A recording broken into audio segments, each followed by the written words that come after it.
Aleluia. Queridos, é um tempo muito precioso que estamos vivendo. E essa semana, com toda essa celebração, todo esse tempo, eu vou falar um pouquinho hoje do último dia da festa, mas eu quero refletir com vocês algo antes. Eu não sei se vocês estão cientes das coisas que estão acontecendo. Se nós analisarmos o que estamos vivendo e tivermos olhos espirituais, você vai perceber que o tempo que nós estamos vivendo hoje nunca se viu na história. Não da igreja, da humanidade. Um levante espiritual. As pessoas que estão cegas ou com o seu entendimento cauterizado por esse século, eles não vão perceber. Eles estão vivendo. Eu fazendo uma análise e conversava, até meu pai esteve junto aqui na festa, e conversava com alguns irmãos, e como a gente foi cegado por muitos anos. Eu vou fazer 44 anos. Não sou tão jovem, mas não sou tão velho. Mas se nós analisarmos, nós estamos aí 50 anos mais ou menos num sistema ideológico no nosso país que nos cegava. E nós não conseguimos perceber. Eu não sei se você está vendo o que está acontecendo no Brasil. Eu não estou falando da política. Claro que está envolvendo a política. Só que o ano de Shemitah abalaria o quê? Política, religião e economia, não era? Economia. Política, religião e economia. Ano de Shemitah, para quem não sabe o que é o sétimo ano, de 7 em 7 anos, 6 anos você trabalha e no sétimo você descansa. Certo? Isso faz alusão, assim 6 dias a gente trabalha e no sétimo deveria descansar. Isso faz alusão dos tempos que Deus deu. Agora não estamos entrando no mérito aqui de ser sabatista, de guardar sábado, eu não estou falando sobre isso. Eu não estou falando de legalismo, eu estou falando de princípio. Deus estabeleceu, e o que Ele estabelece não muda. 6 dias de trabalho e um sétimo de descanso. E isso está no tempo e na cronologia de Deus, porque isso anuncia a sua vinda. Quando nós celebramos tabernáculos, nós estamos celebrando a última festa. Vamos dizer assim, se for contar em ciclos, a 7ª festa, ou pode ser também contado como a primeira do 8º do início das coisas. Mas enfim, é a festa aonde Ele se manifesta e virá. Quando Jesus voltar, preste muita atenção. Ele virá, eu vou te dar aí uma pista. Ele virá num ano de Shemitah. Porque Ele vai inaugurar o 7º milênio do descanso. Então, eu não posso te precisar as datas, porque não é o nosso papel. Mas nós precisamos entender. Por que da importância de olhar os tempos? E Jesus falou, vocês sabem ver os tempos e ver quando tem que plantar, mas vocês não conseguem entender as coisas espirituais. Jesus estava dando um sinal que os tempos marcam as coisas. E antes de eu começar a falar a respeito disso, não se deixe cegar que o tempo que nós estamos vivendo é comum. Tem havido levantes malignos o tempo todo. O diabo está correndo atrás para tentar tirar o prejuízo dele, né? Porque ele quer destruir a geração do fim. Ele quer cegar o entendimento das pessoas. Porque eu vou dizer algo para vocês. Shemitah fechou agora, entramos no novo ano. Tem mais 6 anos. E daí tem um 7º ano de novo. Entramos no ano bíblico, estamos no ano de 5.783. É 5.000, né? Isso. 783. No ano nosso, estamos em 2023. Há uma agenda que, se você é uma pessoa que dá uma estudadinha básica, não precisa nem se aprofundar muito, mas você pesquisa na internet, há uma agenda mundial que eles colocam uma grande expectativa em 2030. Em 2030 é para ser a grande virada da humanidade. Algo novo vai acontecer em 2030. Se você é bom de matemática, estamos em 2023. 2030 vai ser o ano do quê? Shemitah, novamente. E sabe o que vai acontecer? Satanás só imita. O Messias virá no Shemitah. Sabe quem mais vai vir no Shemitah? O falso Messias. Então essa grande virada de 2030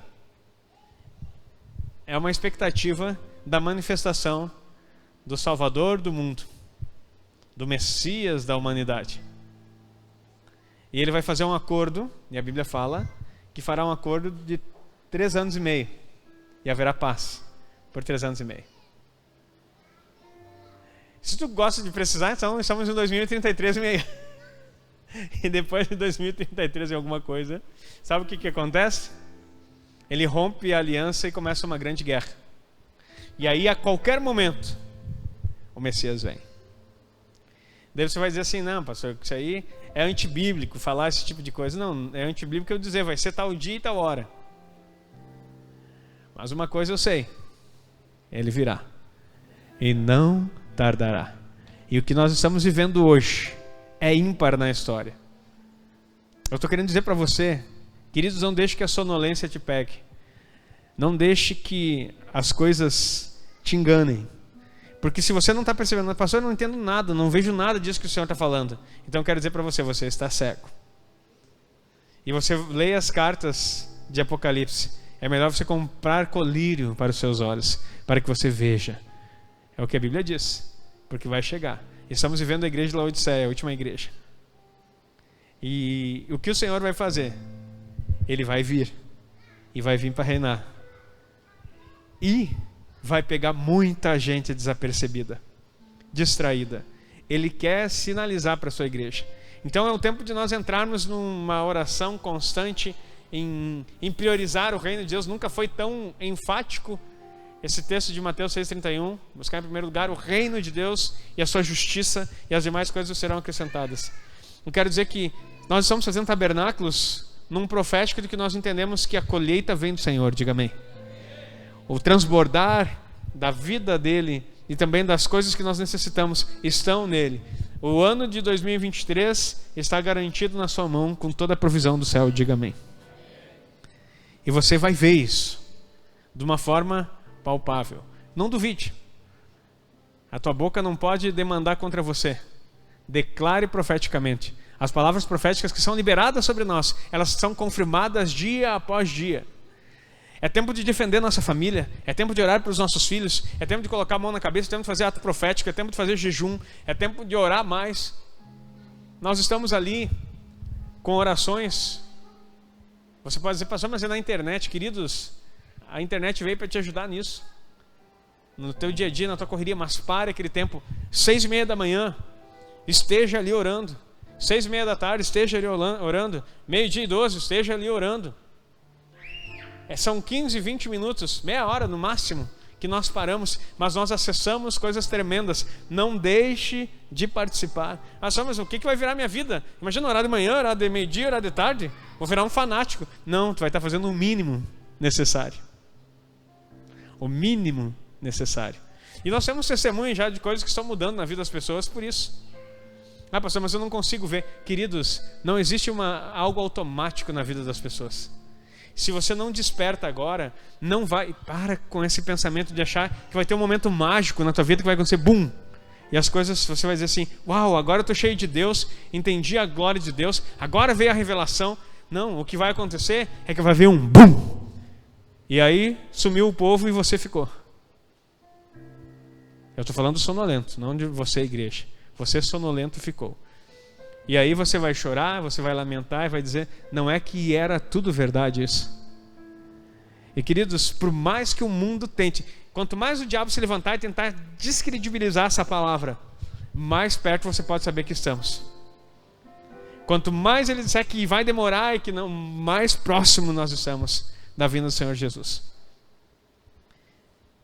Eu estudo escatologia há um bom tempo, e desde 2012 eu tenho pregado que não passará essa geração até que tudo isso aconteça. Desde que eu fui para Israel e fui despertado em Israel em 2012, eu tenho ensinado, não vai passar essa geração. Que geração? A geração que viu a figueira brotar. E todo mundo fala nessa data. O judeu messiânico tem uma conta lá que eles fazem, que fecha em 2030 para a vinda do Messias. Israel espera um Messias nas margens desse ano. Não é o nosso Messias, porque a parte de Israel que ainda o aguarda está enganado pelas coisas. Mas tem uma boa parte de judeu messiânico que já entendeu e está fazendo as suas preces, as suas orações, entendendo e discernindo o tempo. O que estamos vivendo é ímpar. Eu sei que você tem projetos longos para a sua vida. E você fica imaginando, talvez daqui 2030 a gente vai estar junto aqui. Em nome de Jesus, diga amém. Todos nós estaremos juntos aqui em 2030. É pertinho, é rapidinho. Começamos em 2010 aqui, estamos em 2022. Então, que você que está junto, parabéns para você que esteve comigo desde o princípio. Você me suportou em amor. Glória a Deus. E estamos crescendo. Você que está desde o princípio. Em 2030 estaremos juntos novamente. E talvez você vai dizer, pastor, mas cadê a vinda? Eu não sei, queridos, do dia e da hora. Mas você vai começar a analisar o que está acontecendo no mundo. E o mundo está se desenhando e está falando, está gritando o tempo todo. Quem estava ontem aqui na festa e viu os vídeos das propagandas de veículos que não tinha nada que ver com nada? Assustador para aquele que não entende. Uma anunciação do anticristo em diversas propagandas, marcas famosas. Então nós precisamos entender que o mundo espiritual, ele desenha coisas para nós, tanto nas coisas de Deus quanto nas coisas do inimigo. E tudo, olha só, eu vou terminar aqui para nós lermos o texto. Para mim te contar a história de Tabernáculos. Todas as coisas precisam ser reveladas antes de acontecer. Eu vou repetir. Não existe nada no mundo espiritual que aconteça no escuro. Não pode. Isso é um princípio que Deus criou. Deus não faz nada na terra sem antes revelar aos seus servos, os profetas. Ah, mas isso era o Antigo Testamento. Não, isso é hoje. Porque continua o Espírito dos profetas, é o Espírito de Cristo, é o Espírito Santo. E Ele continua revelando. Ele não vai fazer nada na terra sem revelar para nós. Glória a Deus por isso. Aplauda o Senhor por isso. E essa lei é tão importante que nem o diabo pode fazer nada. Arquitetar nada contra a igreja e contra os princípios de Deus sem anunciar. Ele precisa anunciar. Por isso que você viu aquela simbologia, aqueles bodes aparecendo em tudo que é propaganda. Um bode subindo numa montanha sempre com o sol no fundo. O bode é o símbolo do anticristo nesse contexto. Então há uma anunciação. Eles vão dar sinais, porque eles não podem fazer algo sem sinalizar. As trevas não podem fazer nada sem sinalizar. Se Deus não pode, não que Ele não possa, mas Ele decidiu pelos seus próprios princípios, tudo que Ele fazia é revelar aos seus servos. A maior revelação está aqui, queridos.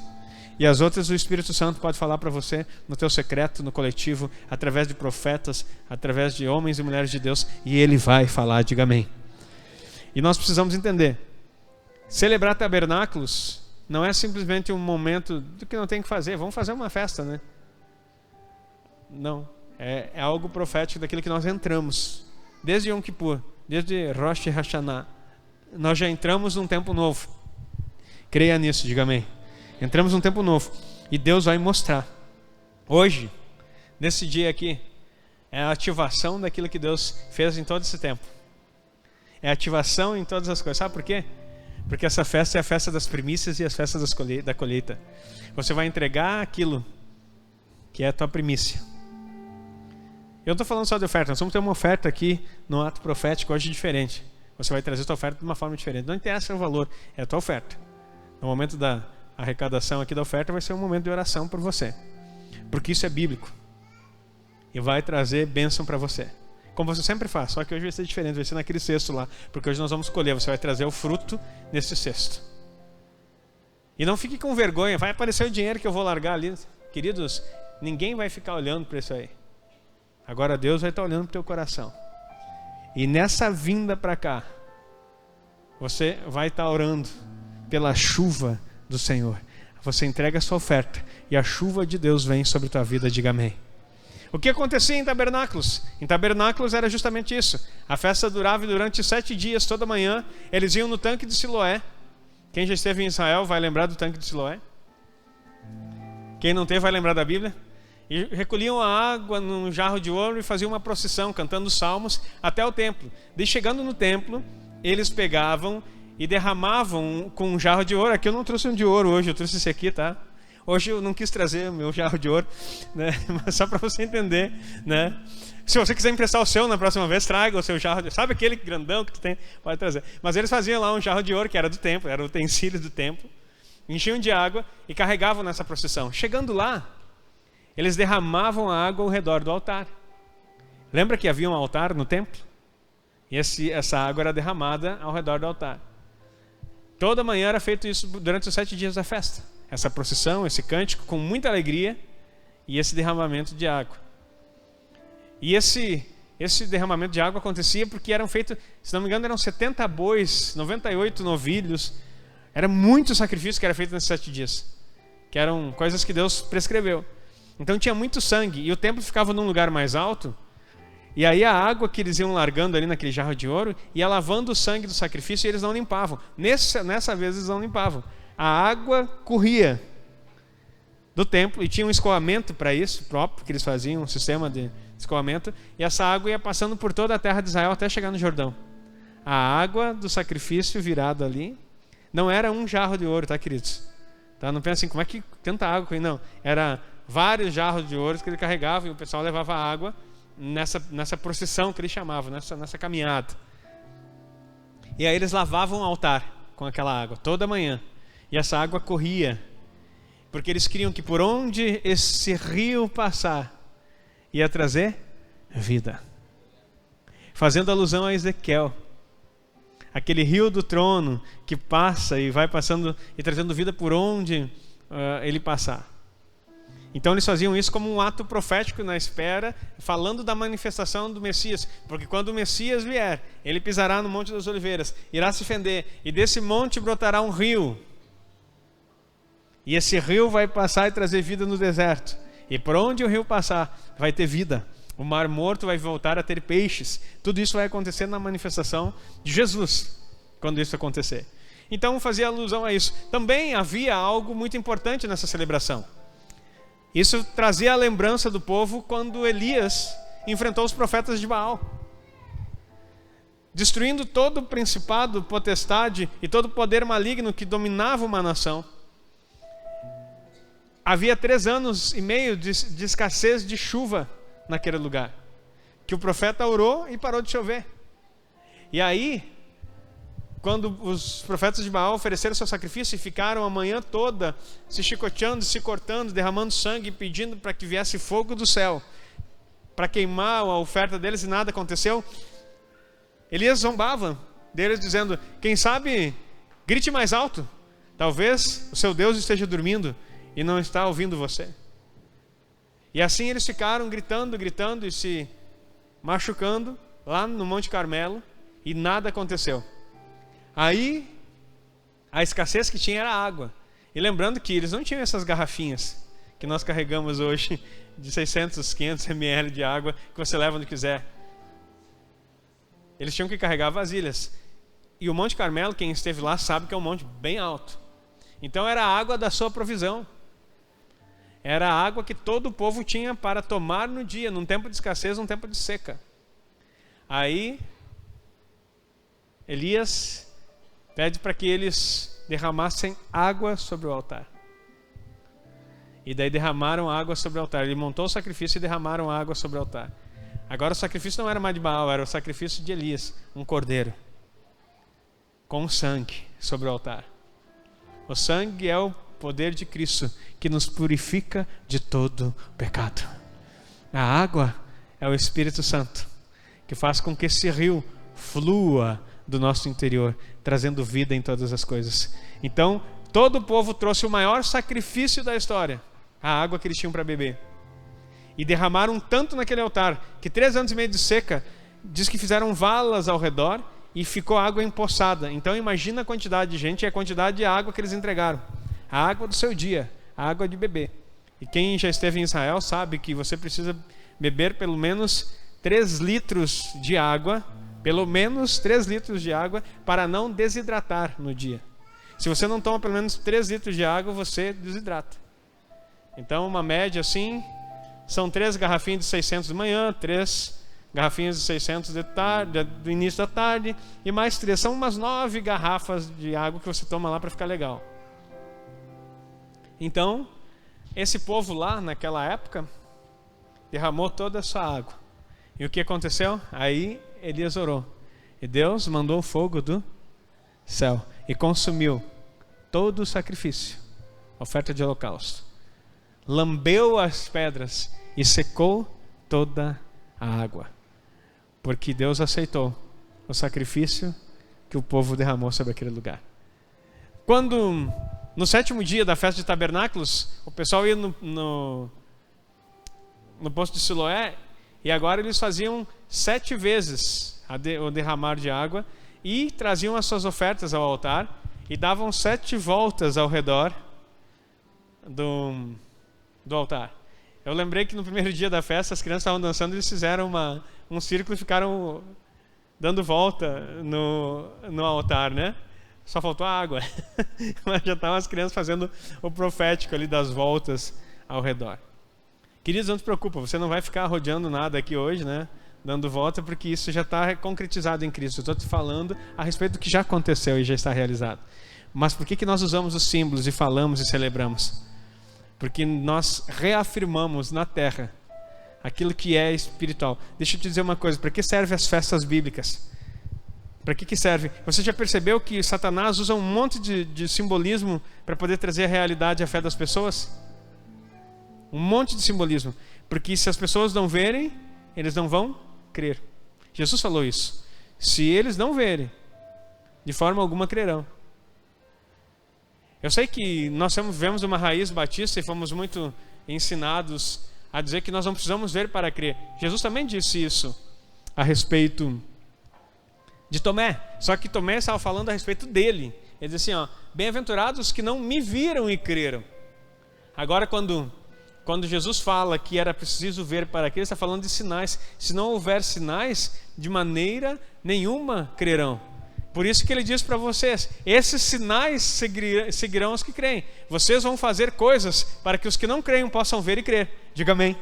Está entendendo? Não fique bravo com o sinal. Não fique bravo com o simbolismo, desde que ele seja bíblico. A festa do tabernáculos simplesmente traz para você um entendimento de que ele vai vir novamente. E você vai sentar e celebrar. E vai acontecer a grande colheita. E você vai ser participante dela. Você é o fruto do penoso trabalho de Jesus. E vai ser colhido. Vai celebrar, vai ter alegria, vai ter festa. Meu Deus, vai ser 1000 anos, queridos. Pensa nisso. 1000 anos. Reinando com Cristo. Ano de descanso. Sem a maior alegria. Sem diabo e demônio nenhum para incomodar. Oh, glória. Pensa não ter um demônio para te incomodar. Porque o que mais incomoda na nossa vida espiritual são os demônios. Pensa nos bichinhos que não trabalham. Agora você fica 1000 anos livre disso, com a presença do grande rei, servindo a ele. E eu que quero muito ser um vencedor. Está pertinho dele. Todas aquelas promessas do que vencer. Eu não me importo de ser coluna no templo do meu Deus. Se assim eu puder ser. Ficar por todo o milênio no templo aonde Jesus está. E aonde ele vai ficar, porque ele vai ter uma casa atrás do templo, um lugar dele que ele vai morar. Imagina todo dia, dia após dia, por 1000 anos, eu tenho o privilégio de ver o meu Salvador. Trabalhe para isso, queridos. Não ignore isso. Ele vai tabernacular. Eu sei que você pode dizer assim, mas pastor, para mim tá bom se eu estiver naquela multidão que passa, porque todo ano, você talvez não saiba disso, mas todo ano, de ano a ano, na festa dos tabernáculos, todas as nações vão passar que nem um exército. Vai ter uma marcha na frente deles. Jesus sai lá de dentro do quarto dele, vem na esplanada né, para ver lá, e ele fica lá olhando, e todas as nações vão passar para prestar continência, para se apresentar a ele. E tem todos os desenhos na Bíblia, em Ezequiel fala exatamente por onde eles vão entrar, por onde eles vão sair, como é que eles vão fazer. E Jesus vai ficar lá como um grande general que ele é, esperando todo mundo passar para honrar o nome dele. E eles só vão passar depois que tiverem apresentado os sacrifícios. E aí ele libera a bênção sobre a terra das pessoas. Imagina só passar, vai ser um grande privilégio. Mas, queridos, Ele te convidou para estar com Ele. E não para estar passando só. As nações vão passar. Mas você não é chamado para estar nas nações. Você é chamado para estar na Jerusalém, na cidade do grande rei. E ainda você tem a possibilidade de estar no templo do Senhor como coluna do templo. Coluna do templo não é que você vai ser uma coluna. Quer dizer, você é pilar, você é fundamento, você está junto. Ah, queridos, como eu almejo. E que você cria essa expectativa. Pastor, mas essas coisas para mim não são muito subjetivas. É muito assim, sei lá, eu não consigo ver isso aí. Queridos, vamos ler a Bíblia. Vamos celebrar as festas. Vamos colocar no nosso coração expectativa. Vamos nos próximos 7 anos nos aprofundar de forma intensa na palavra. Eu quero dizer para você, deixe de lado as picuinhas, os desacordos, as dificuldades, os maus relacionamentos, queridos. Sabe o que acontece? Aí eles faziam isso. Eu quero ler o texto com vocês aqui, para mostrar o porquê que nós temos que deixar de lado isso. João 7 vai ser projetado aí para você. João 7, 37.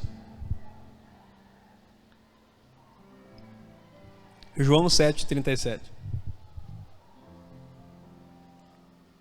Diz assim: E no último dia, o grande dia da festa, Jesus pôs-se em pé e clamou dizendo... Só para você entender o contexto. O povo estava vindo da procissão, com jarros de água. Ele dentro do templo. Ele põe-se em pé. Ou no pórtico, não sei onde ele estava, aqui num detalhe. Olha só. E clamou dizendo: Se alguém tem sede, venha a mim e beba.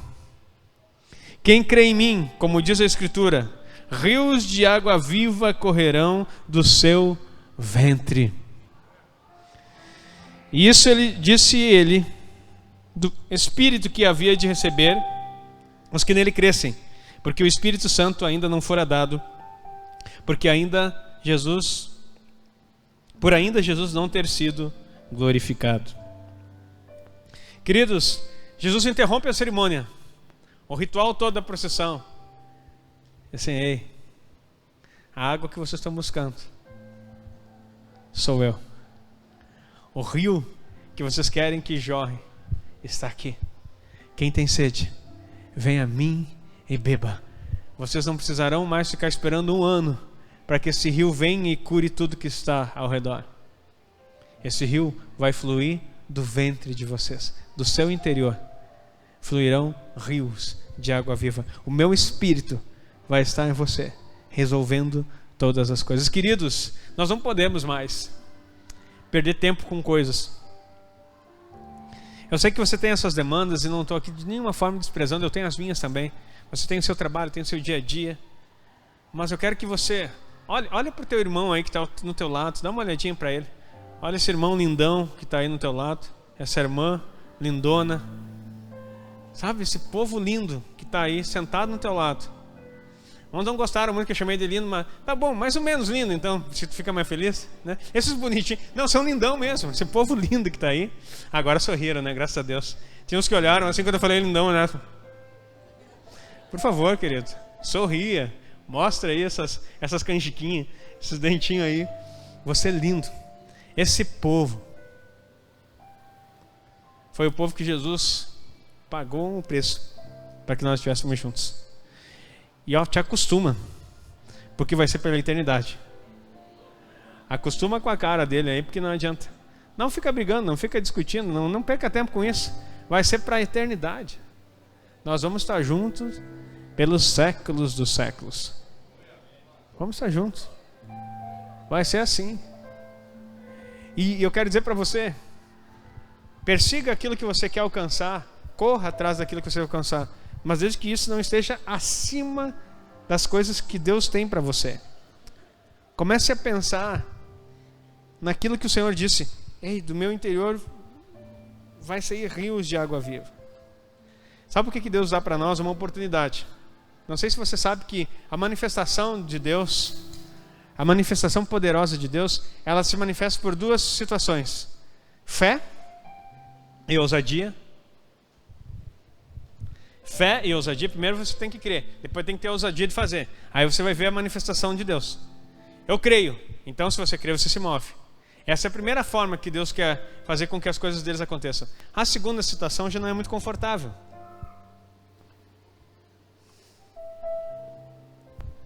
É a necessidade e a escassez. Duas coisas que Deus não projetou.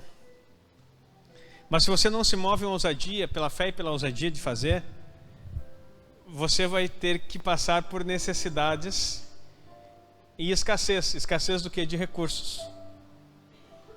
Quando não houver mais possibilidade, aí você só tem um lugar para recorrer: Deus. E quantos pedidos de oração eu já recebi, as pessoas dizendo assim: pastor, não tem mais nada para fazer, só Deus, pastor, agora. E aí eu olho assim e digo: Jesus, é por isso que está assim. É só Deus, pastor, agora. Queridos, Deus não é o último recurso, é a primeira provisão. Se Deus não fizer, nada pode ser feito. Mas aí nós nos acostumamos a esse sentido de recolher o último recurso. Então, preste atenção, igreja, se nós não agirmos por fé e ousadia e fazer aquilo que Ele mandou, nós vamos passar por necessidades onde não tenha mais recurso, e o desespero vai fazer que nós venhamos a clamar a Deus, e pela sua misericórdia Ele manifeste. Como nós vamos escolher? Nessa noite você vai sair do tabernáculo aqui ativado pela fé e a ousadia, diga amém. Mas daí é um amém de crente, pela fé e pela ousadia. Porque nós não vamos celebrar 7 dias de festa para ficar lá na escassez e na necessidade. Sabe? É agora. Você é cheio de Deus, você pode olhar para as pessoas e manifestar os milagres de Deus. Eu vou dizer de novo: você vai olhar para as pessoas e vai, através da sua vida, manifestar milagres de Deus, diga amém. Sabe por quê? Porque vai chegar um tempo, muito em breve, aonde vai ser proibido adquirir coisas no mundo todo. Eu não preciso nem falar do cenário político. Shemitah já fala: abalo na política, na economia, e está uma escassez terrível. Quem viu o vídeo da moça da Venezuela que eu postei? Por favor, querido, veja aquilo e compartilhe. Falei com o pastor Heitor: pastor, vamos trazer essa moça aqui? Demorou. Eu vou entrar em contato com ela, nós vamos trazer ela aí, talvez semana que vem, não sei quanto. Vamos trazer ela para falar aí com vocês. Vamos ver a possibilidade dela. E daí até o pastor disse assim: nós vamos buscar ela lá. Assim, vamos dar um jeito de buscar essa moça lá. Sabe por quê? Porque nós queremos impactar uma sociedade com as verdades. Mas deixa eu dizer, a falta de recurso faz com que você ative coisas. Lembra de Pedro e João? Eu não estou dizendo que isso era falta de recurso. Eles estavam andando pela fé. Mas eles fazem uma declaração bem interessante. Havia um homem na porta do templo, chamada Formosa. Eles estavam na hora nona, hora de oração, 3 horas da tarde. Eles estavam subindo ao templo, Pedro e João, para orar, às 3 da tarde. Quem esteve no último 3 da tarde orando aí? A última hora de oração, às 3 da tarde orando. Não, pastor, mas eu trabalho. Ore para que na tua nação seja respeitado o tempo de Deus. E vai acontecer que nem aconteceu na Coreia. A Coreia tem 5 tempos de oração. E o povo para. Os donos da empresa param. Não é horas, é oração mesmo. Eles param um momento de oração. É a hora de oração. Toda a empresa para orar. O maior avivamento está na Coreia.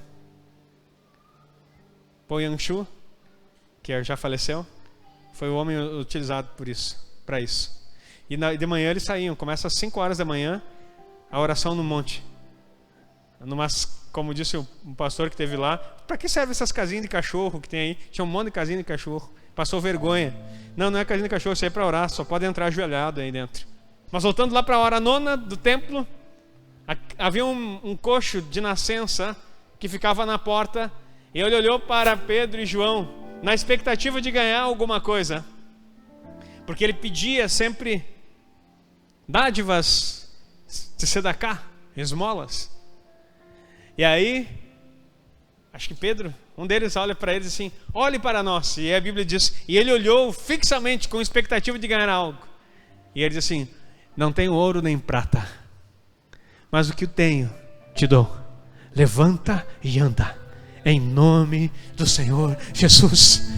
Ele alcançou a mão, pegaram na mão daquele homem, ele levantou, os seus pés firmaram e ele andou. Ele entrou no templo, de um salto ele levantou e entrou no templo, saltando e glorificando a Deus. Esse é o tempo que a igreja vai viver, diga amém. O tempo da manifestação de Deus através de você. Pastor, mas eu não sei. Queridos, ore, busque, peça, participe das orações, tenha o teu momento especial com Deus. Você não precisa ser especialista não, queridos. A oração, quanto mais você estiver ligado nele, pedindo as coisas de Deus, ele vai olhar para você, ele vê o teu coração. Agora não seja supérfluo, não seja religioso: eu quero orar simplesmente para orar. Não, ele quer que você tenha a sede e beba dele, porque quem beber, rios fluirão. Isso é tabernáculos. Eu estou com sede, Deus, eu não sei. Eu vou para as minhas orações e vou dizendo, eu vou deitar, eu deito: Senhor, eu quero visão espiritual, eu quero profecia, Senhor, eu quero alguma coisa. O que eu preciso fazer, Deus, nessa noite? Leva o meu espírito para onde tu quiser levar, me faça ver alguma coisa. Venha anjos no meu quarto. Às vezes eu apago a luz do quarto e fico olhando assim: será que é hoje que vai vir um? Pastor, está doido? Não, eu estou com fome, eu quero ver. Ver para crer? Não, ver porque a palavra diz que eu vou ver. Ah, pastor, quanto tempo o senhor está buscando isso? Já faz alguns meses. Já aconteceu alguma coisa? Nada! Desanimou? Não. Cada dia eu busco mais, porque no momento certo vai acontecer. Na hora, de repente você é surpreendido. E eu vou contar para você nesse testemunho. Vai ser um anjo, vai ser alguma coisa, vai ser algo sobrenatural, algo vai acontecer. Mas eu vou ver, porque o meu Deus disse que eu vou ver. E se ele disse que eu vou ver, ponto. Eu ando pela rua e começo a dizer assim: Senhor, me mostra a vida dessa pessoa. O Espírito Santo fala comigo, revela o que está acontecendo na vida dessa pessoa. E eu olho para a pessoa, fico: Deus, eu dou umas encaradas assim, quando estou passando, não revela nada. Eu vou no mercado, eu começo a falar para a pessoa: Senhor, é aqui, é hoje, quem que o Senhor vai mostrar? E assim, revela o livro das pessoas. Eu fico imaginando um livro abrindo em cima da cabeça da pessoa para me ler o que está na vida. Até agora, nada. Pastor, mas isso não é testemunho que você dê. Não, eu estou falando da expectativa, porque logo vai acontecer. Não só comigo, vai acontecer com você também. E aí, sabe o que aconteceu? Que alegria vai ser o dia que eu olhar para uma pessoa e Deus dizer assim: ó, tá aqui, fala isso para ele. E eu vou dizer: meu Deus, vem cá, querido, Deus está falando isso para ti. E aí ele vai começar a chorar e acho que eu vou chorar junto. Sabe por quê? Porque essa é a minha expectativa. E hoje veio muito forte na minha mente esse versículo, até nem peguei a anotação.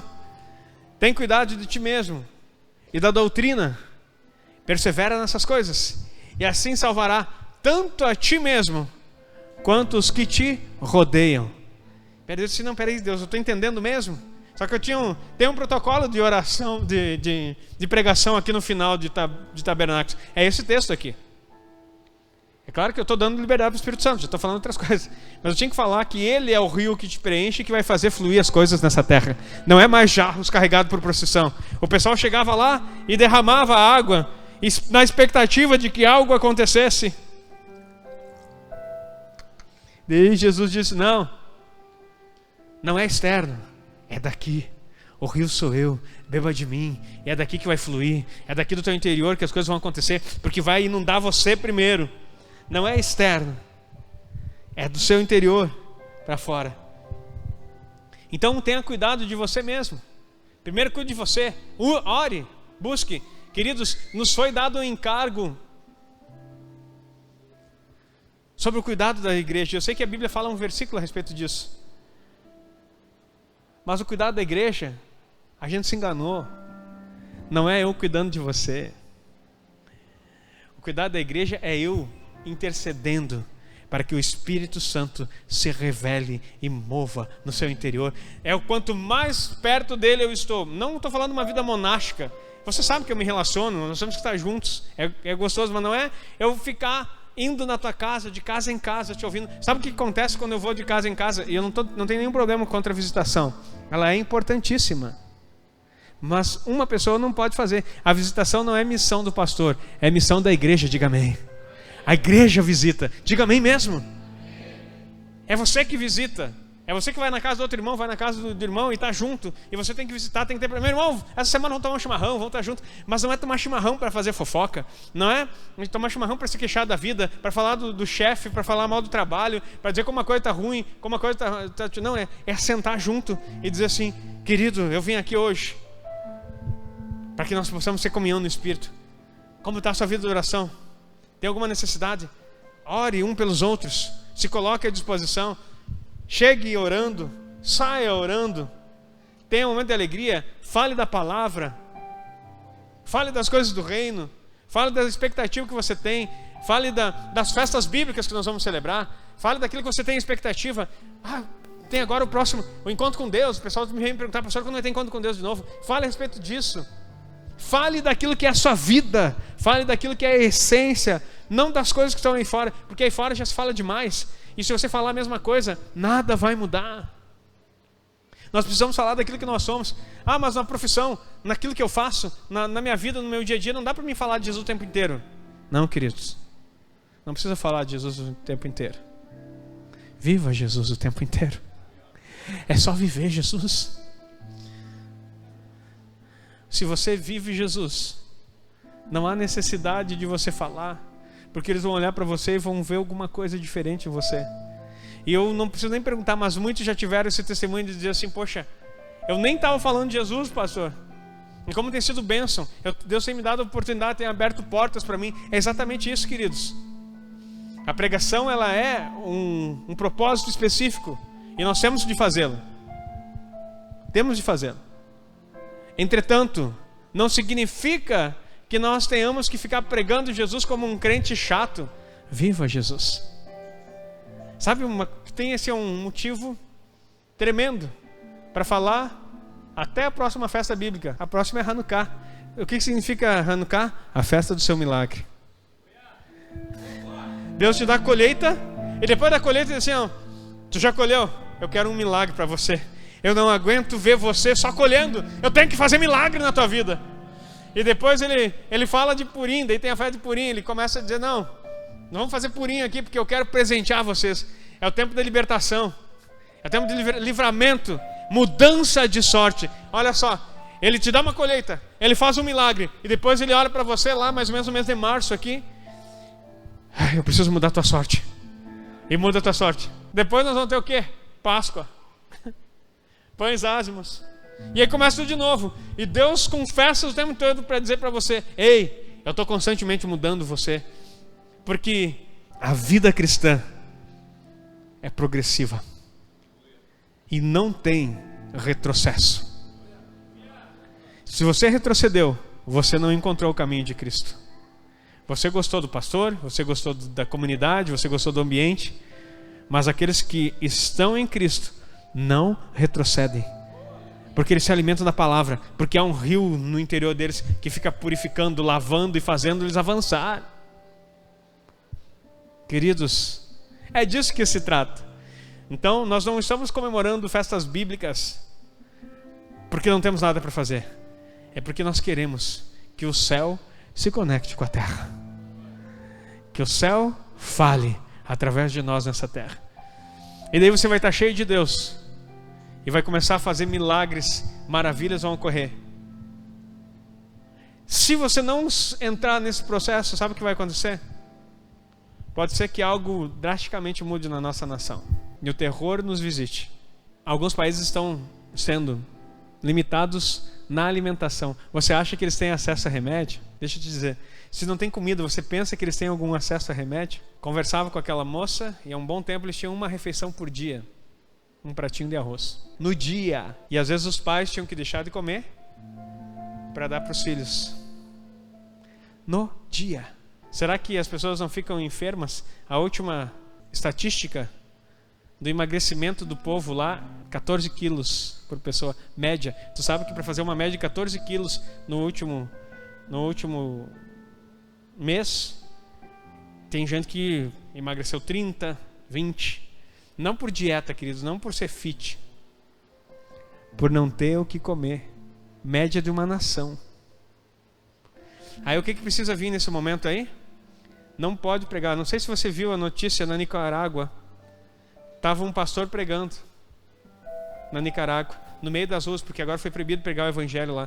As igrejas foram fechadas, os pastores estão sendo mortos, padres também, e está proibido pregar o evangelho. E teve um homem de Deus valente que se colocou a pregar o evangelho. Chamaram a polícia para prender ele. Quando chega os dois policiais, a mulher que chamou faz um escândalo. Tudo em espanhol, né? Lá na Nicarágua fala em espanhol. E a mulher começa a fazer um escândalo. E aí os policiais chegam, tomam um microfone, a mulher, toma o microfone dele, pega a Bíblia. E o pessoal que denunciou achou que ele ia fazer um escarcéu. Ela começa a falar em línguas. E a policial é cristã. E ela começa a pregar no meio. E a mulher tenta agredir o policial porque endemoniada. Porque ela chamou para dar um fim naquilo. E ela pega a Bíblia e começa a falar em línguas e começa a pregar no meio da rua. Queridos, nós estamos pregando livremente aqui. E vamos continuar pregando livremente em nome de Jesus. Aplauda o Senhor. Mas você vai ser instrumento de Deus para estender a mão. Não espere sair os remédios para que a cura venha. Você coloca cura através desse tempo. Em nome de Jesus. Estava estudando sobre tribunais celestiais e estou estudando sobre isso ainda. Os remédios precisam pedir autorização para Deus para poder fazer efeito. Você vai dizer, que bobagem é essa, pastor? Todo remédio precisa de uma autorização para poder fazer efeito.